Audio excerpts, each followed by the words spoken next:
alladzina kafaru ya'kuluna wa yatamatta'una kama ta'kulul an'am. Orang-orang yang kafir, kehidupan mereka zahir.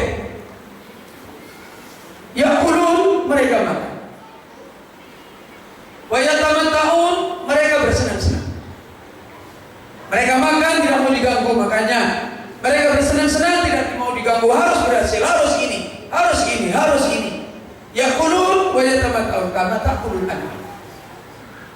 Seperti binatang. Coba sekarang kita perhatikan. Di antara kita ketika ribut, apa yang diributkan? Tersinggung pribadinya, diambil hartanya, tersinggung urusan-urusan dunianya, tersinggung kepentingan-kepentingan dunianya, terfitnah urusan-urusan dunianya, merasa didolimi, merasa saya tidak diberi sama fulan, sama istri, sama suami, sama anak. Suami saya kurang, anak saya kurang, istri saya kurang. Hidup apa ini? Ya'kulun wa yatamatta'un kama ta'kulul an'am. Hada hayatul kafir kama hayatul an'am. Hidupnya orang kafir seperti hidup kita. Kalau kita sekarang mukmin muslim, kemudian cara hidup kita kayak begitu. Hidup suar, hidup gambar. Seperti wayang kulit itu gambar, gak ada rohnya, gak ada nilainya. Tidak ada nilainya. Seperti gambar-gambar belaka yang tidak punya makna. Semua dibangun dengan kepalsuan. Apa yang hilang? Kita ibadah, kita ngaji, kita belajar, kita tahu ini, ujung-ujungnya yang dibicarakan dunia. Berarti sudah mulai kelihatan kaidah kehidupan kita kembali kepada kehidupannya orang-orang yang tidak beriman. Na'udzubillah waliyadzubillah. Kaum muslimin ikhwani wa akhwati fiddin rahimani wa rahimakumullah. Maka dengan kondisi seperti ini, kita harus kembali mendudukkan kehidupan itu dengan benar. Al-hayat hayatan. Hidup itu ada dua kehidupan. Orang yang memahami hidup sekedar makanan, penampilan, dohir, kemudian sekedar jasadnya yang dijaga, kehormatannya, kesehatannya, kebaikannya.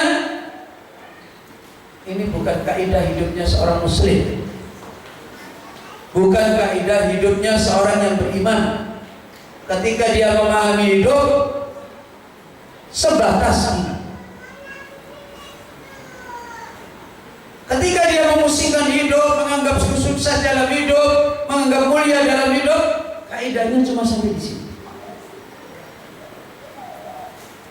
Menuntut ilmu, kaidahnya itu. Mengajar, kaidahnya itu. Menjadi istri, kaidahnya itu. Menjadi suami, kaidahnya itu. Menjadi anak, ukurannya itu. Jadi orang tua, itu ukurannya. Jadi masyarakat, negara, pemimpin, rakyat, ukurannya seperti itu.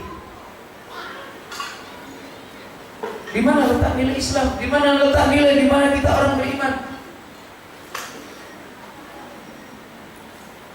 Kalau itu ukuran, Rasulullah SAW tidak perlu tidur beralas dengan tikar. Rasulullah bisa tidur di alas permadani yang nikmat, kemudian dengan berdalilkan mubah, boleh, bisa. Sebagaimana Umar bin Khattab radhiyallahu anhu ketika melihat Nabi SAW tidur dengan kertas dengan tikar, kemudian tubuh beliau SAW membekas-bekas dengan tikar, Umar radhiyallahu anhu menangis.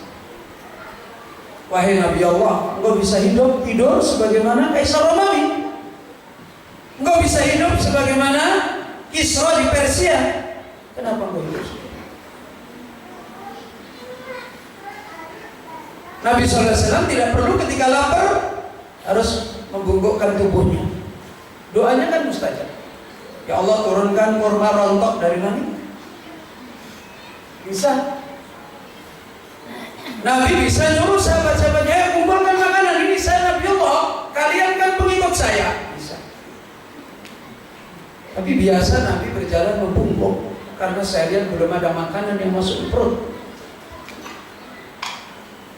Rasulullah SAW bisa begitu lapar cari makan. Sebagaimana kaidah keumuman kita, begitu sudah tiba jam 11 kita mau makan di mana ini? Kebanyakan kita Nabi SAW lapar cari yang sederhana. Kok masih bisa menahan lapar? Ditahan. Nggak bisa. Cara lain yang menahan paling mudah, cari batu diganjal perut. Nabi mengganjal perut biasa. Ada makanan diganjal. Sedangkan kita sudah ribut. Bagaimana ini kita ini ngaji begini. Wah, ini makanan begini. Ah, ini begini.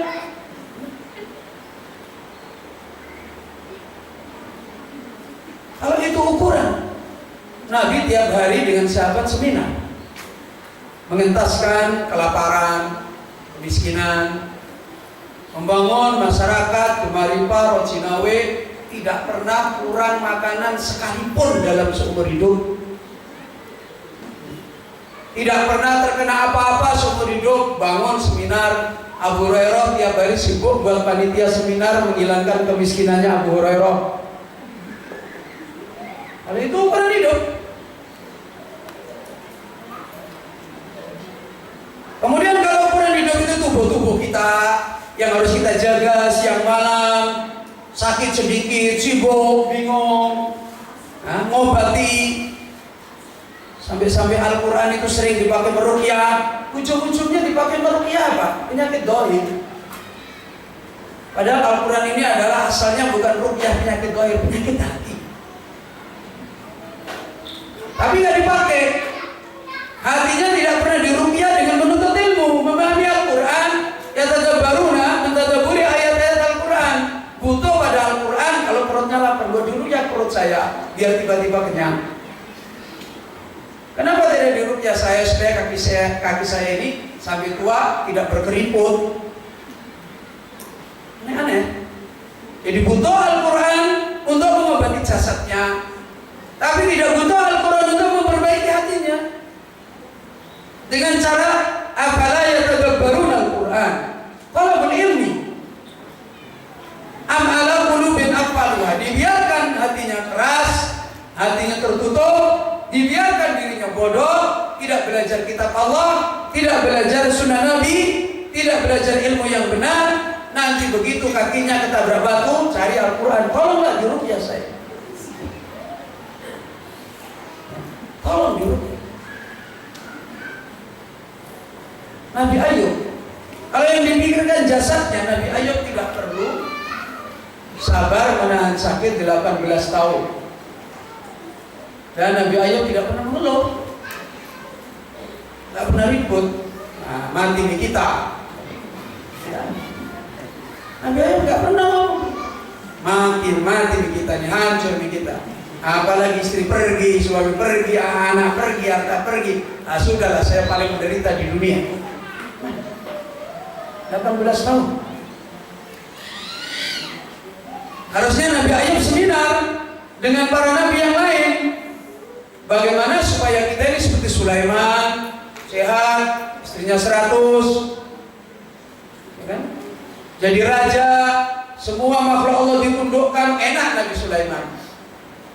Nabi Sulaiman saja tidak pernah merasa wah ini enak, enggak. Hadza min fadli Rabbi. Ini adalah pemberian Allah. Ashkur amakkur. Saya syukur apa kufur? Ini yang sibuk dipikirkan Sulaiman. Kalau kita yang dipikirkan bagaimana menikmati. Harusnya Nabi Ayub alaihissalam sedih, disuruh istrinya berdoa supaya hilang sakit. Malu kepada Allah. Saya malu kepada Allah.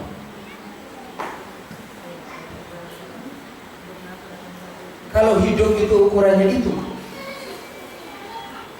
maka tidak perlu Nabi SAW mengatakan betapa banyak orang yang rambutnya kusut, penampilannya tidak gaul, penampilannya ya begitu-begitu saja, pakaiannya cuma dua, di timur ini, melainkan di kaki sama di badan, tak pernah ganti, baunya pengok mungkin. Kemudian kalau seandainya orang itu datang mengetuk pintu, kamu akan tolak dia. Banyak kata Rasulullah orang-orang seperti ini secara zahir, tapi kalau dia aqsama Allah, kalau dia bersumpah atas Allah Azza wa Jalla, la abarrahu, maka Allah memberikan sumpah. Kelihatannya tidak bernilai secara zahir, di sisi Allah nilainya besar. Sekarang di mana? Kaum muslimin, ikhwani wa akhwati fillah rahimani wa rahimakumullah, maka menjadi jelas hakikat daripada makna ukuran hidup. Sebagaimana hal ini Allah sebutkan hidup yang bermakna. Perhatikan ketika Allah berfirman dalam beberapa ayat, Allah Subhanahu wa taala mengingatkan, pertama dalam surat Shad ayat 45, wadhkur ibadana Ibrahim wa Ishaq wa Yaqub. Ingatlah ibadana, hamba kita, hamba kami, hamba Allah, Ibrahim, yaitu Ibrahim. Ingatlah hamba kami Allah, yaitu Ibrahim. Siapa Ibrahim? Seorang nabi, seorang rasul.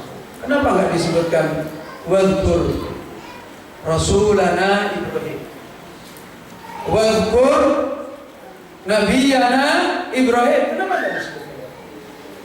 Apa yang disebutkan oleh Allah pertama kali?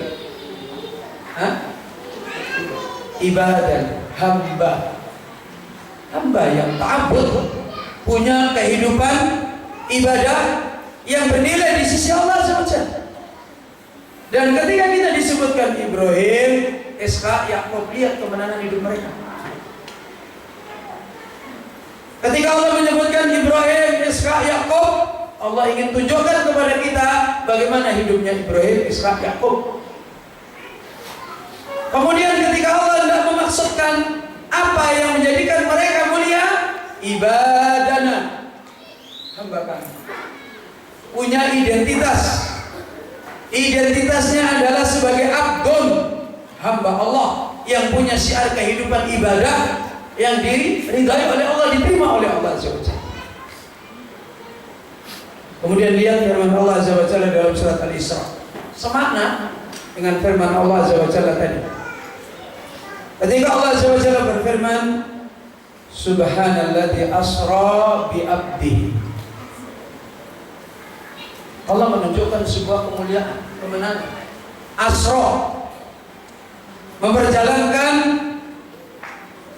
dari mulai Makkah sampai Palestina, kemudian diisrakan, dimi'rajkan oleh Allah ke langit ketujuh, ke Sidratul Muntaha, dalam waktu yang ketika Rasulullah SAW kembali ke Makkah, tempat tidurnya Rasulullah SAW masih ada,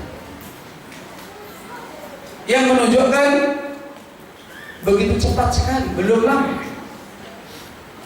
sebuah kemuliaan yang ditinggikan oleh Allah Azza wa Jalla kepada seorang hamba. Apa penyebabnya? Allah sebut. Siapa yang dimaksud ayat ini? Rasul kita Muhammad SAW, kekasih Allah ya. Sebagaimana Ibrahim adalah kekasih Allah.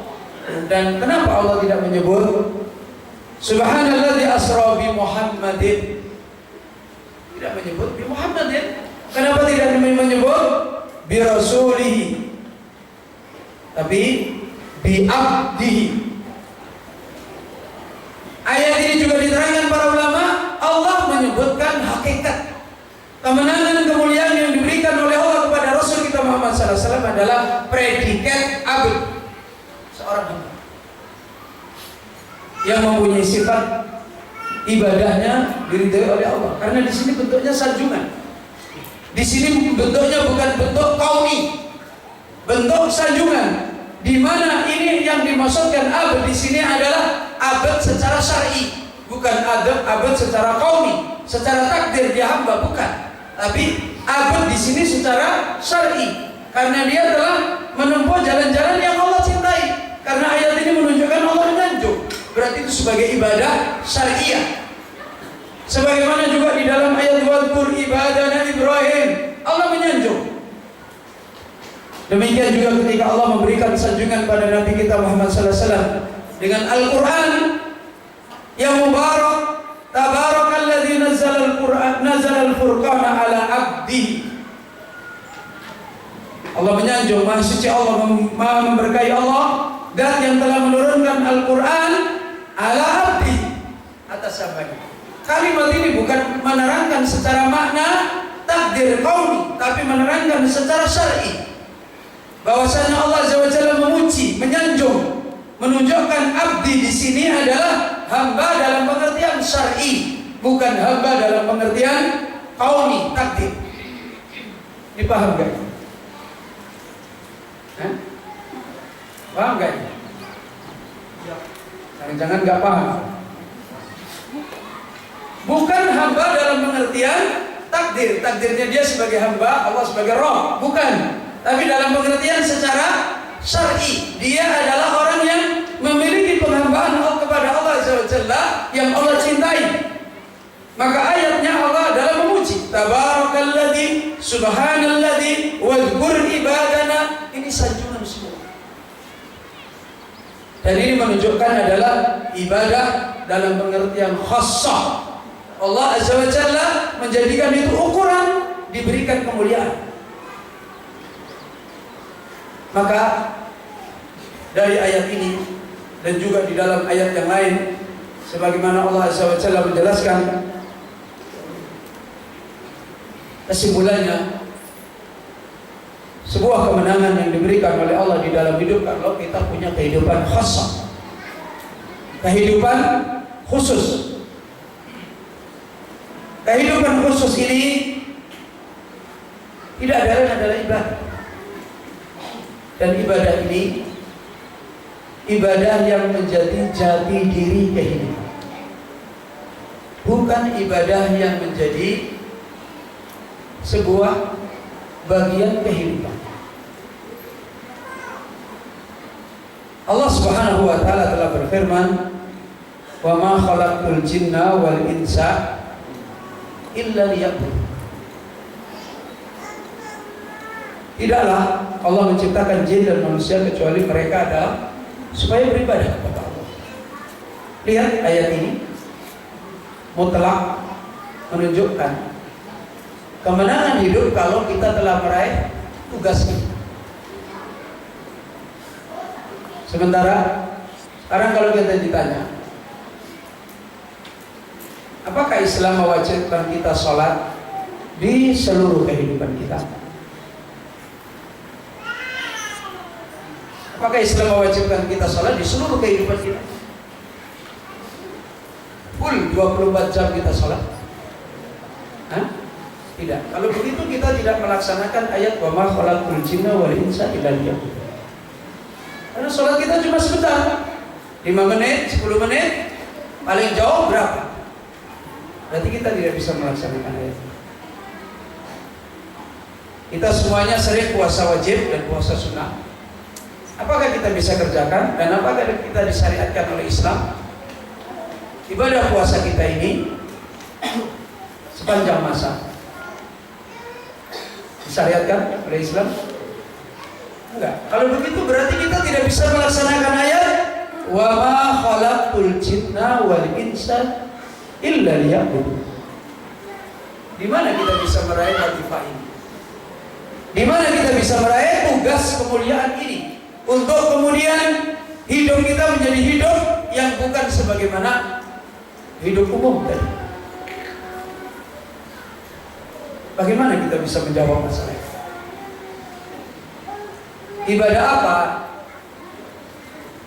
yang bisa dilakukan manusia Tidak pernah ada batasnya. Ibadatul qalb, ibadah hati.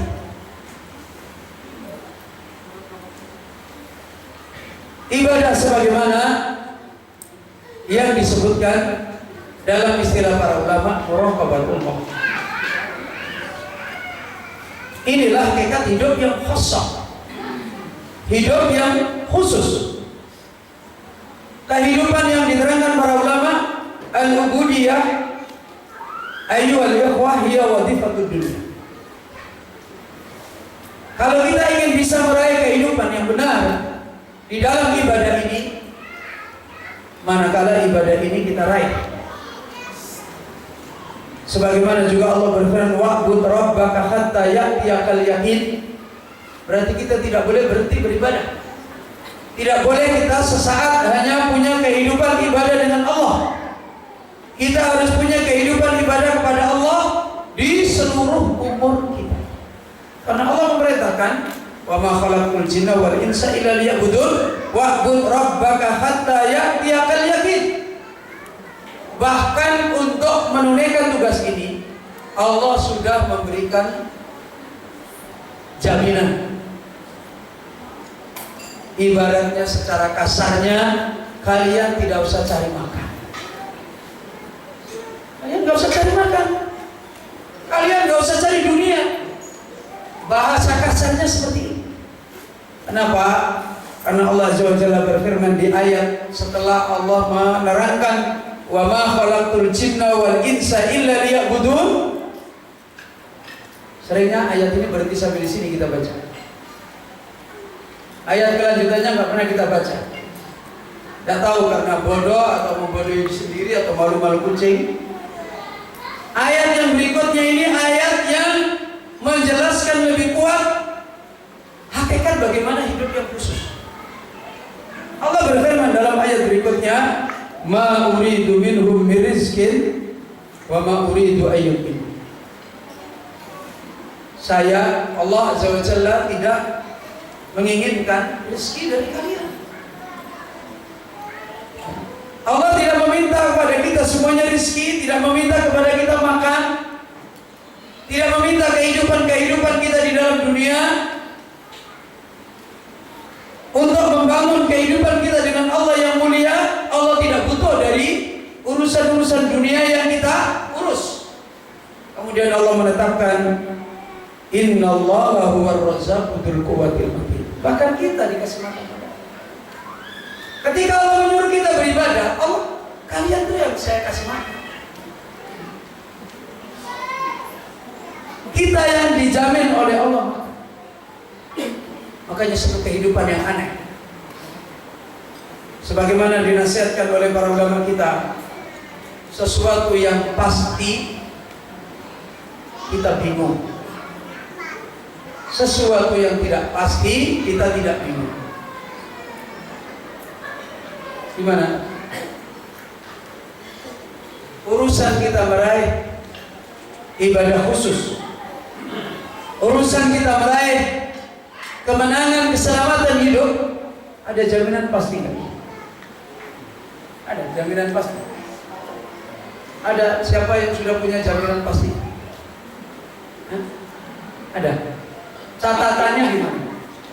Catatan kita tentang urusan agama kita, ibadah kita, bahagianya hidup kita, sencaranya hidup kita, catatannya gimana catatannya? Ketika diulang pada waktu kita 4 bulan di alam rahim, apa catatannya? Nggak tahu catatannya? Apa itu? Hah? Apa catatannya? 4 perkara kita. Catatan yang terkait kita ini bahagia, sengsara, agama kita ini baik atau rusak. Di mana bentuk catatannya? Ada kepastian nggak? Am huwa sa'idun au sa'id. Ada di antara kita yang langsung dikirim catatan sa'idun. Ada? Ada. Malaikat datang kepada kita sekalian, kemudian memberi catatan ini, kamu 4 bulan dulu di perut ibumu sahih. Catatan kamu sahih. Ada? Gak ada kan? Gak jelas kan berarti kita? Mungkin sahih, mungkin sakit. Tapi karena kita pernah sibuk gak mikirin ini? Pernah kita sibuk mikirkan itu? Pernah malam-malam bangun, ya Allah, saya ini sakit apa sakit? Pernah sibuk begitu? Wah, sebentar. Insya Allah. Sekarang catatan tentang kebutuhan dunia. Gimana waktu ini? Catat. Apakah bulan ini ada rezekinya? Apakah tidak? Begitu catatannya. Catatannya gimana? Ini udah belajar bertahun-tahun masih nggak paham. Catatannya gimana catatannya? Makanya jangan ngoreksi tesnya anak-anak terus nggak bisa ngoreksi catatan kita sendiri. Apa catatannya? Uktub rizqo. Ada tambahan au nggak? Atau tidak ada rezekinya? Begitu nggak? Uktub rizqo. Catat rezekinya. Berarti ada semua. Ada. Ini kok kaget-kaget ini gimana? Ada rezekinya nggak? Ada. Kenapa tiap hari mikir saya bisa makan apa enggak? Kok cuma begini, ini begini, ini begini? Sibuk sesuatu yang sudah jelas. Yang tidak jelas tidak pernah sibuk. Aneh. Ngaji. Jadi kayak orang majnun. Ya kan? Loh, sekarang gimana? Kalau misalnya kamu ngelihat misalnya ada seorang pegawai. Pegawai itu gajinya sudah tetap belum? Tiap bulan tetap belum? Terus tiap hari dia, oh gajiku itu berapa toh? Wah besok saya terima apa enggak? Terus, oh besok lagi berapa ini gaji saya ini? Tiap hari dia ngomongin gajinya terus. Kita melihat dia majnun apa sehat? Majnun. Ya kan? Orang gila ini namanya. Sesuatu yang sudah pasti tinggal terima, sibuk dia pikirin setiap hari. Ya. Harusnya dia nggak usah mikir, sudah seperti itu kan. Antum yang punya gajian tetap nggak perlu mikir, malah mikir yang lain, mikir yang lain, mikir yang lain. Ini urusan dia sa'id atau syaqi tidak jelas, dia tidak mau sibuk.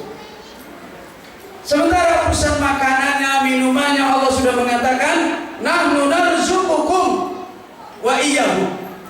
Saya yang beri rezeki kamu dan mereka. Tapi kita sibuk lagi, sedih lagi apa, sambil makan nasi, sambil di rumahnya ada motor juga sedih. Gimana ini motor kita, gimana nasi kita? Sambil makan sambil sedih. Besok makan apa? La haula wala quwata illa billah. Mau ngaji aja sudah mikir, nanti kalau ngaji terus kita makan apa? Nanti masa depan kita suram apa-apa. La haula wala quwata illa billah. Masa depan suram. Kemarin saya ke Mawasangka. Batu-batu itu loh, karang di bawahnya air melimpah. Saya masuk di dalam itu air melimpah, tidak usah dikasih kaporit, tidak usah pakai proyek PAM, tinggal dinikmati. Nahnu narzuqukum wa iyyakum. Kita ini bingung. Di kota nyaman, di kasur nyaman, bingung. Ya. La haula wala quwata illa billah. Ini khayatuna itu khayatun apa? Dibilangin orang musyrik juga nggak mau, orang mukmin juga nggak mau. Ya. Dibilangin orang mukmin mana modelnya kok begitu-begitu aja. Apalagi seperti dulu para sahabat. Aneh-aneh. Menunjukkan ini kita ini sedang sakit. Nggak kenal hidup kita. Kita hidup ini sudah tak kenal. La haula wala quwata illa billahil aliyyil azim. Maka untuk apa? Bagaimana cara kita meraih ibadah yang benar? Ibadah yang benar harus kita raih, sebagaimana yang diterangkan oleh para ulama kita ketika menjelaskan masalah ini. Dengan demikian kita harus bisa meraih menjadikan ibadah itu sebagai wadifatul umur, tugas hidup kita yang terus menerus kita raih. Dan kehidupan ini akan terus berjalan seperti ini. Karena itu kita harus punya penjagaan yang baik, punya penjagaan yang benar. Lihatlah ketika kita sholat, di akhir setiap sholat kita ingin menjaga hidup kita yang benar. Apa penjagaan yang kita baca setiap kita sholat? A'udzubillahi min adzabi jahannam wa min adzabil qabr wa min fitnatil mahya wal mamat. Jahannam di mana? Di mana jahannam? Di akhirat. Wa min fitnatil adzabil qabr di mana? Di alam kubur. Wa min fitnatil mahya wal mamat. Sekarang ini di dunia kita tiap hari berdoa kepada Allah, ya Allah aku berlindung. Ini kan berarti ingin menjaga diri, tapi sering kita tidak sadar. Dan doa-doa kita ini untuk apa? Kita berdoa, ya Allah aku berlindung kepadamu dari fitnahnya hidup dan mati, fitnahnya kuburan, fitnahnya jahanam. Kok gak paham hidup? Gimana orang berlindung sesuatu dengan sesuatu yang dia tidak bisa memahami? Kaum muslimin, ikhwani wa akhwati fiddin rahimani wa rahimakumullah. Maka ibadah yang harus kita raih supaya ibadah ini bisa menjadi wadifatul umur dan menjadi ismah kemenangan kita. Ibadah ini tidak sekedar kita membangun ibadah sebagaimana kebanyakan manusia. Ibadah ini harus kita bangun dengan ibadah yang seperti yang kita berdoa pada waktu kita bacaan tahiyat. Ibadah yang benar-benar bisa menjaga kehidupan kita. Min fitnatil mahya wal mamat, wa min fitnati adzabil qabr, wa min fitnati jahannam. Adzab jahannam. Ibadah inilah yang harus kita raih sehingga kehidupan kita menjadi kehidupan yang khusus. Hal ini sebagaimana yang dimaknakan oleh Allah Azza wa Jalla baik di dunia maupun sampai di akhirat. Allah Azza wa Jalla berfirman dalam surat An-Nahl ayat 97, Man amila salihan min dzakarin aw untha wa huwa mu'min falanuhyiyannahu hayatan thayyibah. Di ayat ini Allah menjelaskan tentang kemenangan hidup. Apa kemenangan hidupnya? Hayatan thayyibah. Allah menjelaskan dalam ayat ini siapa yang dia beramal salih, baik dia laki-laki maupun dia wanita, dan dia adalah mukmin. Dia adalah orang yang beriman. Amila salihah, ibadah zahir. Wa huwa mu'min, ibadah qalb. Siapa yang dia telah beramal salih, kemudian wa huwa mu'min, inilah orang yang berhasil meraih penjagaan hidupnya, kemenangan hidupnya dengan ibadah yang diterima oleh Allah. Allah Subhanahu wa taala jadikan hidupnya falanuhyiyannahu hayatan thayyibah. Jadi kalau tadi kita berdoa kepada Allah dalam ta'awudz kita min fitnatil mahya wal mamat, berarti jalan ini harus kita tempuh. Bagaimana kita bisa membangun ibadah kita ini? Amila shalihan wa huwa mu'min. Bagaimana kita membangun ibadah kita ini adalah amal yang sholih kemudian mukmin. Maka Allah menjadikan itu sebagai syarat untuk meraih penjagaan di dalam hidup supaya kita tidak masuk kepada kehidupannya orang amah, kehidupannya orang-orang kafir, kehidupannya hayawan yang hanya hidupnya itu sekedar makan dan minum dan senang-senang tubuhnya dan sebagainya, dijaga tubuh jasadnya, tetapi nilai ibadahnya tidak ada. Dan Allah memberikan kemenangan ini tidak hanya di dalam dunia.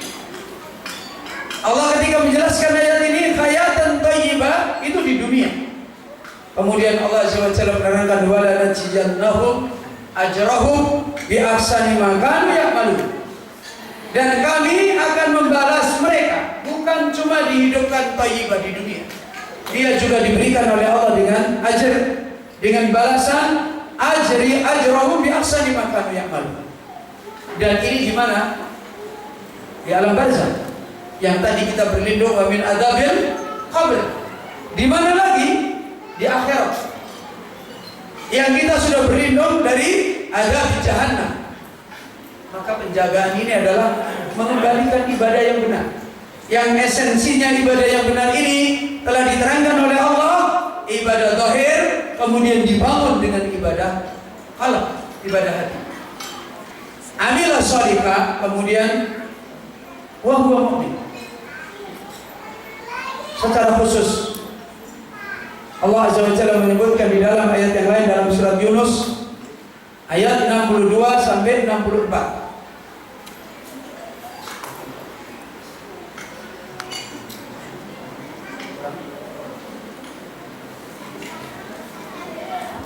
Secara khusus kembali Allah menjelaskan hakikat ibadah ini akan dicapai, diraih dan menjadi penjagaan kita, menjadi hamba-hamba Allah yang khusus. Allah berfirman, ala inna awliya Allah la khawfun alaihim wa la hum yahzanun.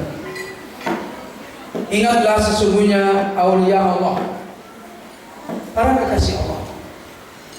Jadi ibadah yang menjadikan kita menjadi kekasih Allah, dicintai oleh Allah Azza wa Jalla. Ala inna awliya Allahi la khawfun alaihim wa la hum yahzanun. Tidak menimpa bagi mereka khauf dan huzun. Tidak ditimpakan oleh Allah bagi mereka ketakutan hidup. Tidak ditimpakan oleh Allah bagi mereka kesedihan hidup. Dan ini hidupnya orang yang punya kekhususan dengan Allah. Ini hidupnya orang yang dia tidak tadi, yang dipikir makanannya, yang dipikir tubuh jasadnya, yang diurus bagaimana minumannya dan sebagainya, pakaiannya, penampilannya. Orang seperti ini tidak mungkin akan bisa terlepas dan tidak mendapatkan kesusahan dan kesedihan, karena hatinya masih dipenuhi dengan makhluk. Hatinya terfitnah dengan kehidupan dunia. Makanya ketika makanannya kurang, sedih lagi. Makanannya dapat juga sedih. Kenapa? Nanti sebentar lagi hilang lagi. Sedih, sambil minum sambil sedih. Ini saya minum sekarang, nanti nggak ada lagi rasanya.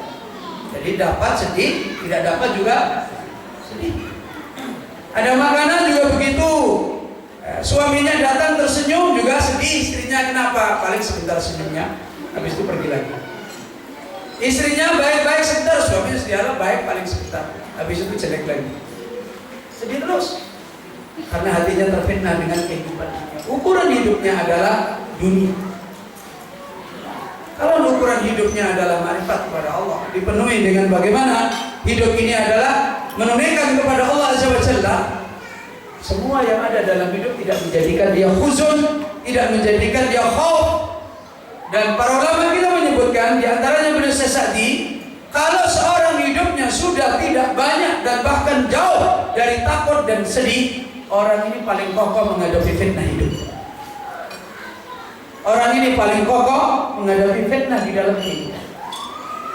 Maka demikian Allah menyebutkan sesungguhnya para kekasih Allah tidak menimpa pada mereka takut dan tidak menimpa pada mereka kesedihan. Siapa mereka? Alladzina amanu wa kanu yattaqun. Mereka ini adalah orang-orang yang punya kehidupan khusus. Apa itu? Apa dalam ayat ini? Amanu. Kemudian apa lagi? Wattaqun. Ini hidup khusus. Karena mereka punya kriteria kehidupan khusus, maka mereka punya nilai yang khusus. Apa nilainya tadi yang pertama? La khaufun alaihim wa la hum yahzanun.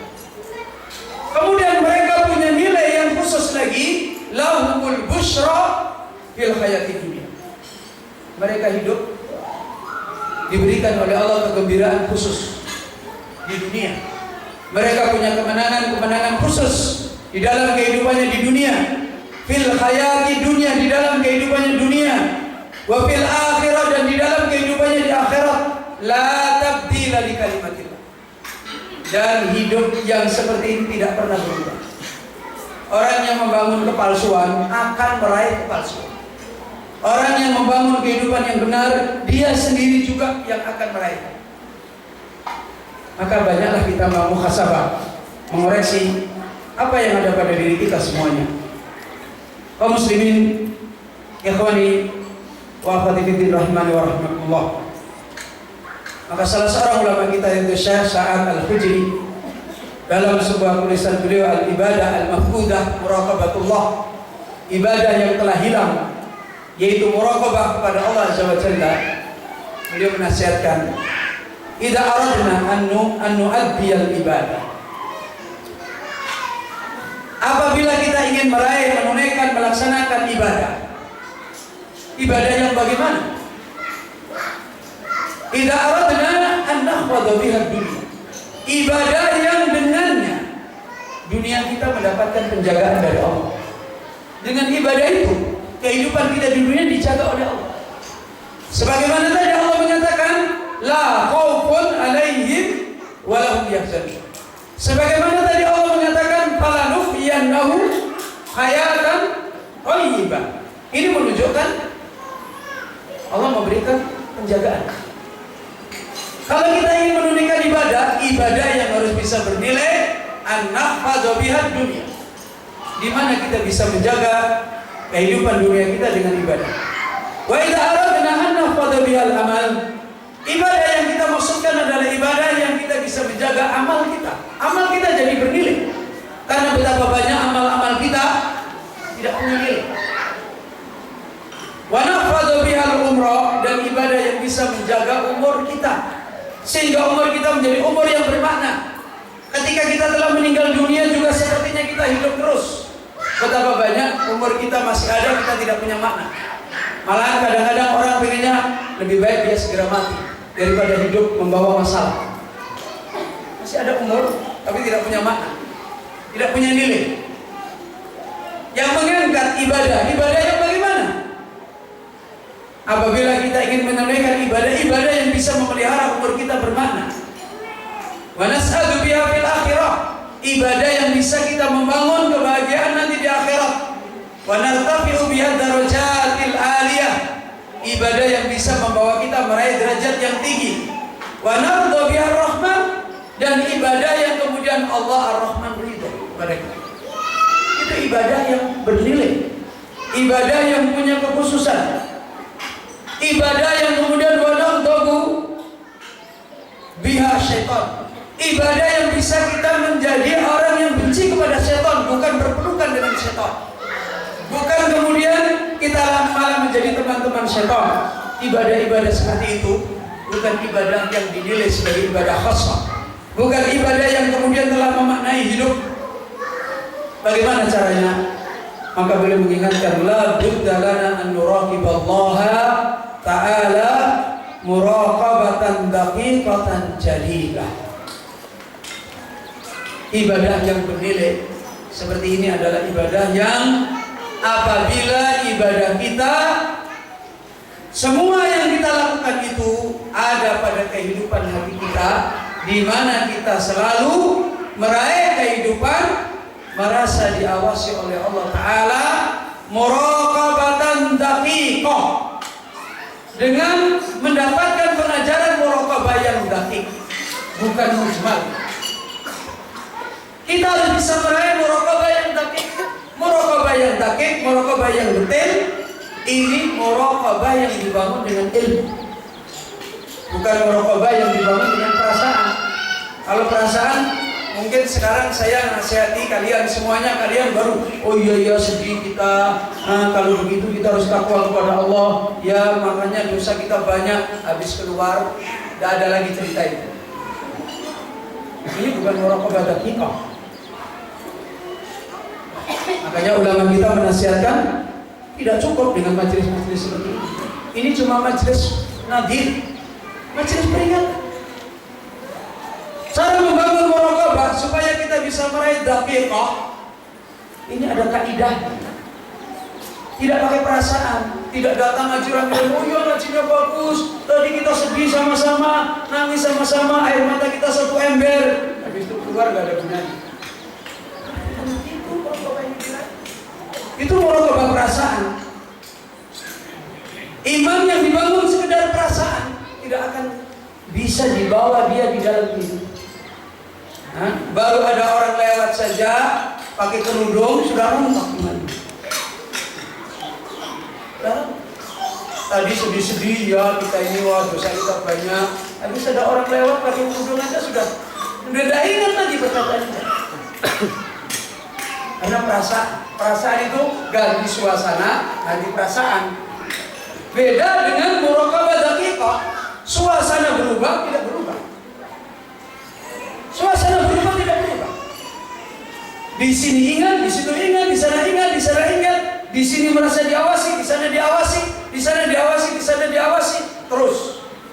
Ini muraqabah daqiqah, bukan muraqabah syu'uriyah. Muraqabah perasaan itu ya ganti suasana ganti. Dan Allah Azza wa Jalla mengajari kita bukan untuk meraih muraqabah syu'uriyah. Karena itu Allah turunkan Quran, Allah turunkan sunnah. Itu untuk mendidik kita meraih muraqabah syar'iyyah daqiqah. Muraqabah yang detail, muraqabah yang tertata, sehingga benar-benar terwujud dalam diri kita, tidak sebagaimana apa yang dinasihatkan oleh ulama kita, la takun waliyallah fil alam. Jangan kamu menjadi kekasih Allah ketika alam, ketika di hadapan banyak orang. Kemudian aduwallah fisir, ketika sudah tidak ada siapa-siapa, kita ini ternyata musuhnya Allah. Tidak ada muraqabah. Ikhwani wa akhwati kaum muslimin yang dirahmati oleh Allah. Kemudian jalilah, daqiqah jalil, dari yang kecil-kecilnya sampai yang besar-besar. Ini tuntutan kita untuk meraih ibadah yang sebenarnya. Harus ada ibadah asal, ibadah pokok, yaitu muraqabatullah. Jalilah, daqiqah, dari yang kecil-kecil sampai yang besar-besar, semua harus dibangun dengan ilmu yang mengajarkan kepada kita untuk selalu muraqabah kepada Allah Azza wa Jalla. Dan ini kehidupan hati. Karena itu kehidupan hati harus dijawab dengan apa yang dibutuhkan oleh hati. Maka apa yang kita ambil faedah di awal majelis kita sampai di sini dulu, insyaallah nanti pada salat maghrib kita akan lanjutkan kembali bi'aunillah taala. Mudah-mudahan dengan taufik Allah Azza wa Jalla kita bisa mengambil faedah di dalam hikmah awasi kita, tausiah kita dan nasihat kita pada kesempatan yang mubarakah ini. Dan Allah Azza wa Jalla memberikan taufik kepada kita untuk memilih dan beramal dengan apa yang Allah telah ajarkan kepada kita dari yang bermanfaat. Kita akhiri dulu majelis kita. Subhanaka Allahumma bihamdika, asyhadu an la ilaha illa anta, astaghfiruka wa atubu ilaik. Baik para hadirin, ikhwan wa akhwat jazakumullah. Demikianlah kajian kita yang insyaallah kajian kita akan lanjutkan pada saat pada maghrib. Assalamualaikum warahmatullahi wabarakatuh.